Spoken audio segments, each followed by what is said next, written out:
Deer over protective parents, আপনারা ভাবছেন যে আমি আমার বাচ্চাকে ওভার প্রোটেকশন যদি রাখি, ওকে খারাপ জিনিস থেকে বাঁচাই, ওকে বাইরে যেতে না দেই, ওর উপর রেস্ট্রিকশন রাখি, he is going to be or she is going to be a very discipline child.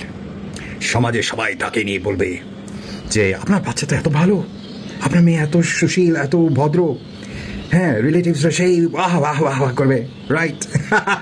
You are so wrong my friend, your only producing a liar. আপনি ভুলে যাচ্ছেন যে আপনার বাচ্চার একটা ব্রেন আছে, অ্যান্ড এই ব্রেনটা সে কাজে লাগাবে। They are going to find new ways and techniques of lies and manipulation.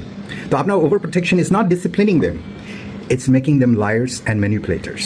And এটা পরে কিন্তু সমাজে যায় একটা ডমিনো এফেক্ট করবে, কারণ এটা ওদের একটা অভ্যাস হয়ে যাবে। তখন দেখা যাবে যে after they have become an adult they are still applying this gaslighting, manipulation and lie in society.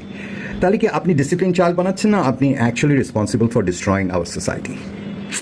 Very deeply to be thought about this.